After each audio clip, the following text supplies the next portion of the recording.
Hello good morning. आज का topic है मेमोरी। तो मेमोरी का मतलब होता है आपका स्पेस या फिर स्टोरेज। ठीक है। और कंप्यूटर में जैसे कि आप जानते हैं कि कंप्यूटर में जो स्टोरेज होती है वो बाइनरी डिजिट की फॉर्म में होती है, जिसको हम बोलते हैं 0 या 1। ठीक है। कंप्यूटर मेमोरी दो टाइप की होती है। एक प्राइमरी मेमोरी जो कि कंप्यूटर की खुद की मेमोरी होती है, और एक होती है सेकेंडरी मेमोरी जो आप बाहर से डालते हो, जैसे मेमोरी कार्ड वगैरह। ठीक है। अब जो प्राइमरी मेमोरी है उसको इंटरनल मेमोरी बोलते हैं, क्योंकि वो उसकी खुद की मेमोरी है, और उसको सेमीकंडक्टर मेमोरी भी बोलते हैं। ठीक है। अब ठीक है, अब प्राइमरी मेमोरी दो टाइप की मेमोरी होती है जो कंप्यूटर की खुद की मेमोरी होती है। तो पहली मेमोरी होती है रैम, और दूसरी होती है रोम। ठीक है। रैम की फुल फॉर्म है रैंडम एक्सेस मेमोरी। अब रैम के फाउंडर है रॉबर्ट हेल्थ डिमार्ड। अब रैम से आपको पढ़ा जा रहा है कि राम राम राम जैसे हम बोलते हैं ना कि राम जी भली करे, या राम जी हमारी हेल्थ का ध्यान रखना, तो इसलिए इसके फाउंडर का नाम है रॉब हेल्थ। हेल्थ मतलब हेल्थ जैसा साउंड कर रहा है ना, तो इसलिए हम इसको याद रख सकते हैं कि रॉब हेराथ इसके फाउंडर है। ठीक है। तो रैम आपकी मदरबोर्ड में होती है, मदरबोर्ड पे होती है, और ये हार्डवेयर डिवाइसेस में है। ठीक है। रैम मेमोरी वोलेटाइल है। वोलेटाइल मतलब कि जैसे स्क्रीन पे आप काम कर रहे हो और अचानक से लाइट चलेगी तो ये जो आप जो काम कर रहे थे ना वो सारा ख़त्म हो जाएगा। ठीक है। तो इसलिए रैम को वोलेटाइल मेमोरी बोली जाती है। जैसे रैम में ए आता है ना, तो ए को उल्टा कर दे तो वी बन जाता है, तो वी मतलब वोलेटाइल। तो ऐसे इसको याद रखा जा सकता है। ठीक है। तो फिर रैम टू टाइप्स की होती है। तो रैम का पहला टाइप है स्टैटिक रैम, और दूसरा नाम है डायनामिक रैम। स्टैटिक मतलब जो आपकी एक तरीके से सीधी चल रही है, जैसे गाड़ी है वो एक तरीके से साफ साफ चल रही है, बीच में कोई रुकावट नहीं है, कुछ नहीं है, सीधी चल रही है। और दूसरी है डायनामिक बोले तो मतलब जैसे डायनामिक मतलब जैसे गाड़ी चल रही है और बीच बीच में रुकावटें आती रहती है ना। डायनामिक मतलब जो चीज़ बदलती रहती है। ठीक है। अब दोनों में से सोच के देखो कि फास्ट कौन सी होगी। जो एक सीधी चल रही है वही फास्ट होगी ना, इसलिए जो स्टैटिक मेमोरी होती है वो फास्ट होती है, और वो जो डायनामिक होती है उसकी स्पीड कम होती है। ठीक है। अब स्टैटिक में ट्रांजिस्टर यूज़ होते हैं, और डायनामिक में ट्रांजिस्टर और कैपेसिटर दोनों यूज़ होते हैं। अब देखो, कैपेसिटर की वजह से हीट प्रोड्यूस होती रहती है। ठीक है। अब हीट प्रोड्यूस होती रहती है, इसलिए हमको बार बार रिफ़्रेश करना पड़ता है।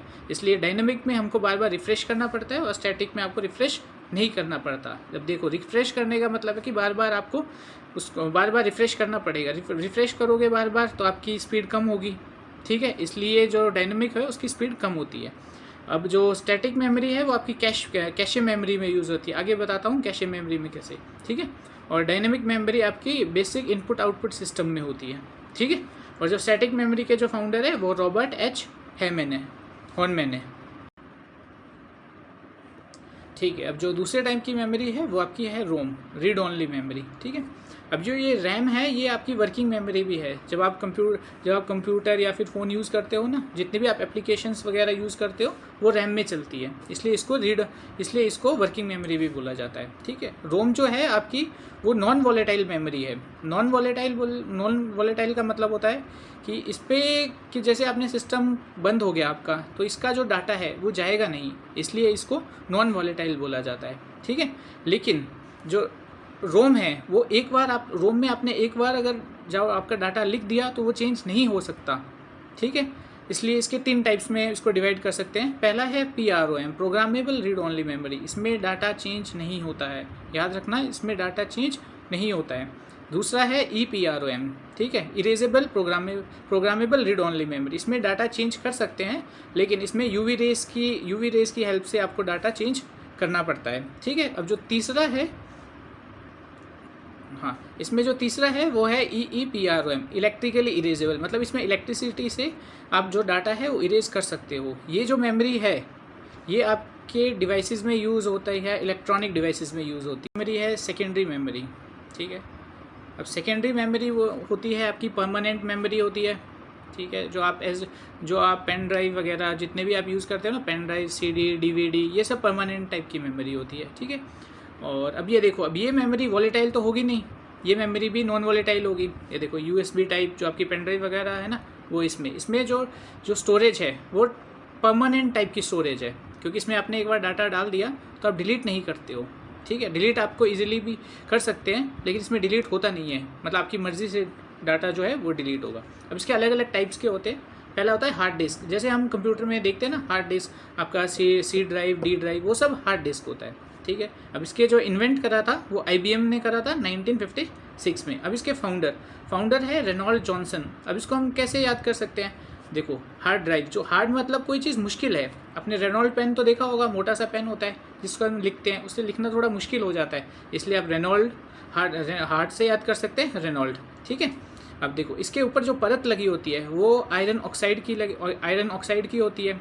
अब जो आपकी DVD है, हार्ड ड्राइव है, वो ट्रैक्स में डिवाइड होती है, ठीक है, और ट्रैक्स को भी सब डिवाइड करते हैं सेक्टर में, ठीक है।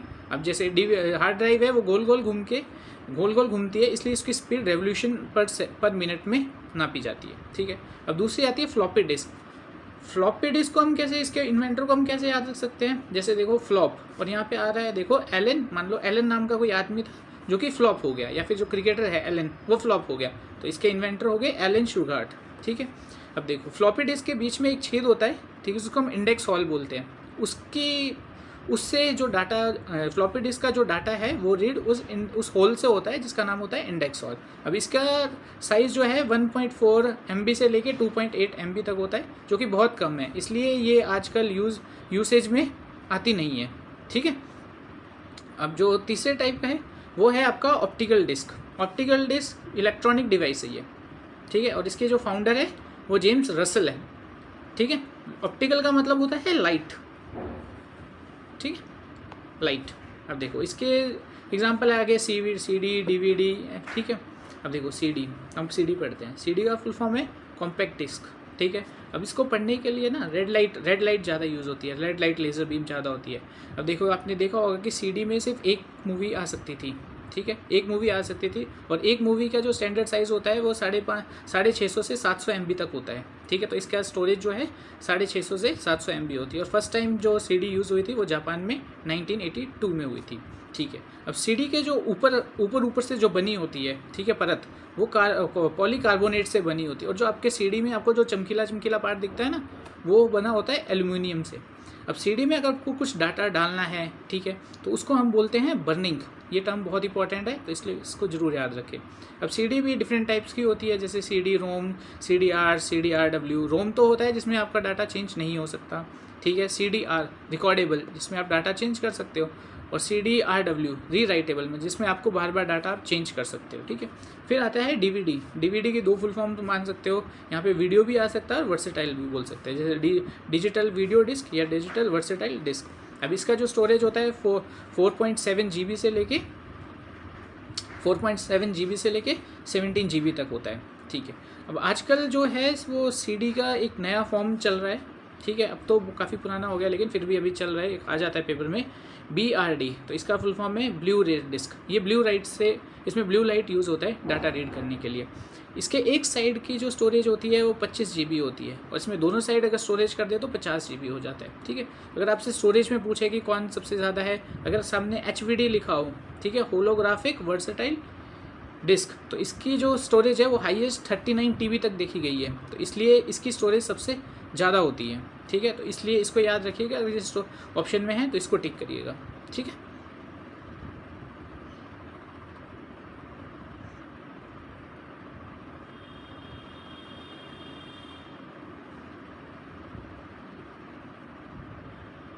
अब इन दो मेमोरी के बाद अब थोड़ी दो छोटी छोटी मेमोरीज और भी हैं जो भी काफ़ी इंपॉर्टेंट है, ठीक है।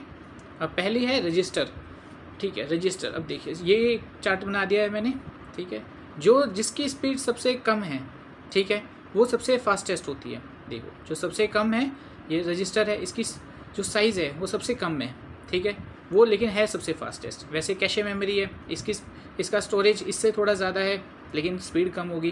प्राइमरी का से ज़्यादा स्टोरेज है लेकिन स्पीड उससे कम होगी, स्टोरेज सेम बात है, ठीक है।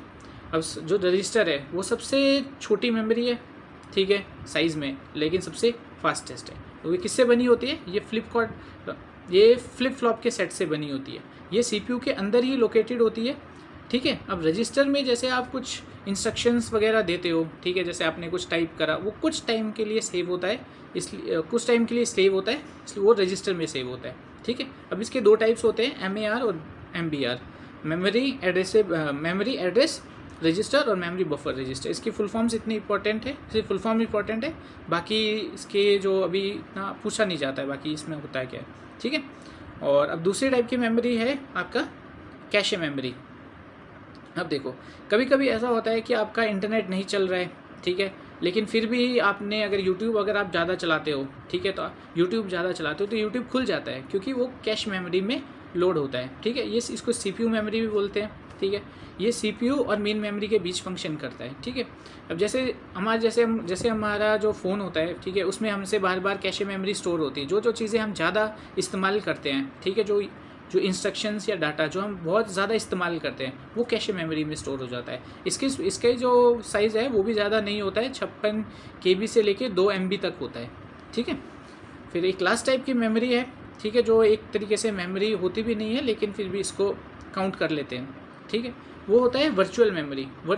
कभी कभी ऐसा होता है कि हमारा जो रैम है, ठीक है, उसका साइज़ कम पड़ गया, तो फिर उसका साइज़ कम पड़ गया तो हम जो रोम उसको एज अ रैम यूज़ कर लेते हैं, ठीक है। ये वो वही कर सकता है जिसमें जो एड्रेस बस हो, जिस जगह पे जिस सिस्टम में एड्रेस बस नहीं होगी या फिर वीक होगी वहाँ पर ये वर्चुअल मेमोरी नहीं आ सकती, ठीक है। देखो जैसे बिग प्रोग्राम यूज़ करते हैं, कभी कभी टाइम लग जाता है, तो वो वर्चुअल मेमोरी रोम से डाटा लेके रैम का साइज़ इंक्रीज़ कर देते हैं। जैसे बिग प्रोग्राम में कभी कभी रैम की कैपेसिटी लो हो जाती है तो तभी यूज़ होता है। लास्ट आती है आपकी फ्लैश मेमोरी, ये भी नॉन वॉलेटाइल है, ठीक है। अब फ्लैश मेमोरी जो इसके फाउंडर है, देखो फुजियो मात्सुका, नाम थोड़ा सा अजीब सा है, लेकिन ये देखो फ्लैश मेमोरी F से F, और ये आप याद कर सकते हो, जैसे F भी फ्लैश से और फुजियो भी F से है, ठीक है। जितने भी इलेक्ट्रॉनिक डिवाइसेस है, आपके फ़ोन है, रेडियो है, ठीक है, फ़ोन है, रेडियो है, जितने भी आपके इलेक्ट्रॉनिक डिवाइसेस मान लो, जितने भी आपके इलेक्ट्रॉनिक डिवाइसेस है, ठीक है, उनमें फ्लैश मेमोरी यूज़ होती है। और जैसे आपका जैसे फ़ोन है, फ़ोन में आप जैसे डाटा अगर आपको चेंज करना हो तो आपको कुछ भी नहीं लगता ना, मतलब इलेक्ट्रिसिटी तो फ़ोन में यूज़ होती है ना, बाकी तो क्या ही यूज़ होता है, इलेक्ट्रिसिटी से हमने चार्जिंग करा और फिर आप डाटा जो यूज़ करा है वो आप डिलीट भी कर सकते हो और वापस भी ला सकते हो। तो यहाँ पे EEPROM यूज़ होता है, ठीक है। इससे मतलब electronic erasable programmable read only memory, ठीक है। तो मेमोरी में बस इतना चाहिए। Thank you.